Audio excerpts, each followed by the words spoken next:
मधल्या काळात त्याच्यावर फार बोललो नाही, कारण की थेट पाईपलाईनचं पाणी येतं.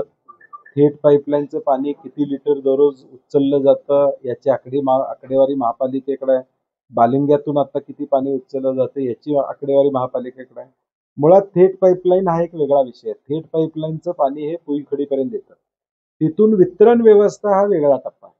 त्या वितरण व्यवस्थेमधल्या त्रुटी काढणं हे मला वाटते प्रशासक म्हणून प्रशासकाची जबाबदारी असणार. आता अधिकारी VRS घेतील अशी परिस्थिती आहे महापालिकेमध्ये. म्हणजे कुणाला कुणाचा पायपोस नाही आहे अशी परिस्थिती वास्तव आहे. आता ती 33 KVA लाईट अंडरग्राऊंड करावी म्हणून मी गेले 2-3 वर्ष महापालिकेला सांगतोय. सरकारला आम्ही पत्र लिहिलं की काळंबाडी धरणावरची अंडरग्राऊंड 33 KVA लाईन ही अंडरग्राऊंड करावी. त्याच्यामध्ये कुठेही त्यांची त्या ठिकाणी दिसत नाही. नोटीस काढणं, कारवाई करणं, त्याच्यापेक्षा तुम्ही उपाय काय करताय याच्यावर तुमचं ऍडमिनिस्ट्रेशन ठरतं.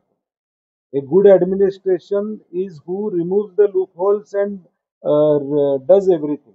नोटीस काढायला वेळ काय लागतो? फार वेळ लागत नाही. 10 नोटीस दिवसभरात निघू शकतात अधिकाऱ्यांना खालच्या. तर मी तिथं बसून त्याला उपाय करणं, त्याला बजेट आणणं आणि ते काम करणं हे महत्वाचं.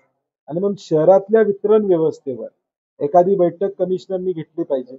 11 पाण्याच्या टाक्या ज्या पूर्वी काळात मंजूर झाल्या होत्या त्या पूर्णत्वाला आल्या का?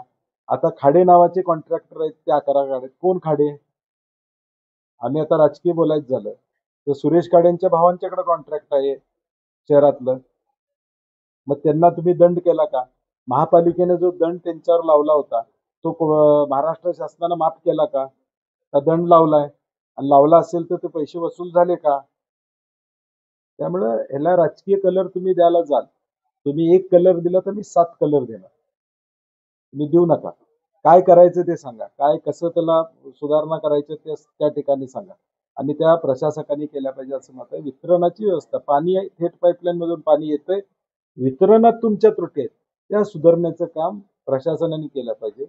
शहरातल्या 2 आमदारांनी बसून अधिकाऱ्यांच्या बैठका घेतल्या पाहिजेत आणि त्यांच्यावर बसून वितरण व्यवस्थेत काय अडचण आहे ती माहिती घेतली पाहिजे आणि ती सुधारली पाहिजे.